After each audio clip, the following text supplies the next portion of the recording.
Welcome to Roll for Noodles, the series where I make a randomized noodle dish for my wife. This series is inspired by Adventures in Narnia's Roll for Sandwich. Oops, we lost one. Now let's get started with our Roll for Noodle shape. That's a 2 for rice ramen. Next up is the roll for sauce. That's a 7 for chili oil. Now we'll roll for our veggies. Double 4s for double tomatoes. Next up is the protein roll. That's a 9 for fake chicken for I think the third time in a row. Now for our D20 possibility. That's a 1, we're rolling for chaos. To try and counter some of that chaos, I think I'm going to cast a level 1 spell. The Parmesan spell automatically makes our finishing touch Parmesan cheese. And that just leaves us with our chaos roll. It's hard to see, but that's a 4 for tacos. Now here's a quick recap of today's lineup.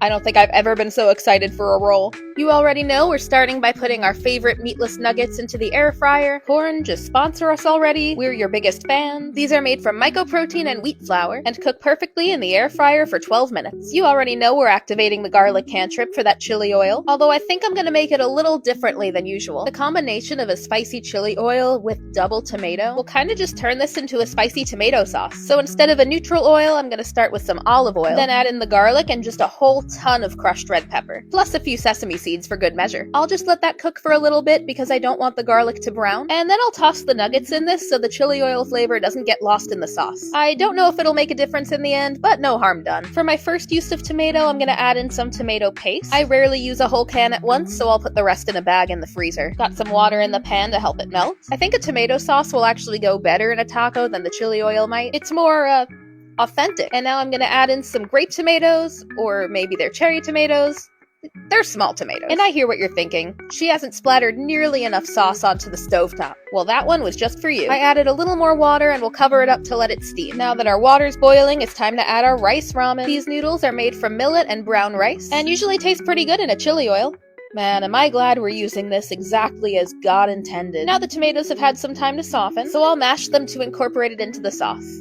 Oh, what was that? You want me to splatter even more on the stovetop? Alright, if you insist, but you have to clean it up. Off camera, I chopped up our chicken, so I'll add it back in now to make sure it's nicely coated. Then I'll drop in our finished noodles. I realized I accidentally stirred the noodles before with our very garlicky wooden spoon. So today, Alfie will be treated to some Parmesan cheese instead. I've really made good use out of this giant block from Costco. Parmesan cheese is the classic topping to a spaghetti taco.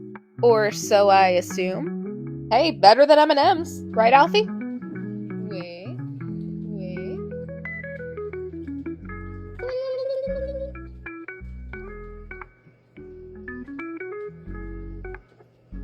He says he needs to try the M&Ms too to compare, but I'm not falling for that. Good boy. Man, if I had a nickel for every iCarly reference I've made on Roll for Noodles, I'd have 3 nickels, which isn't a lot, but it's weird that it's happened thrice. And if I had a nickel for every time I've made this joke on Roll for Noodles, I'd have 2 nickels. Okay, we get it. My biggest concern is that this is going to be a ball of mush with the soft taco shells, and I don't have any hard taco shells at the moment, so I'm gonna fry them. I think between the soft noodles and the thick acidic sauce, this is really gonna need a crunchy element to it, and I think the hard shell will do the trick. Now, I'd be lying if I said I haven't always wanted to try a spaghetti taco. And for a spaghetti taco, I think these rolls were our best case scenario. I'm especially grateful for the long, thin noodle, and casting the level 1 spell for Parmesan. No jokes here, everyone. I think Kelly's gonna love this one. And it's 10 past noodles o'clock, so let's go and find out. I'm gonna call this one the Spencer Shea Special. I'm very excited to try this, but she cannot leave it all to me. What is that? Cheers!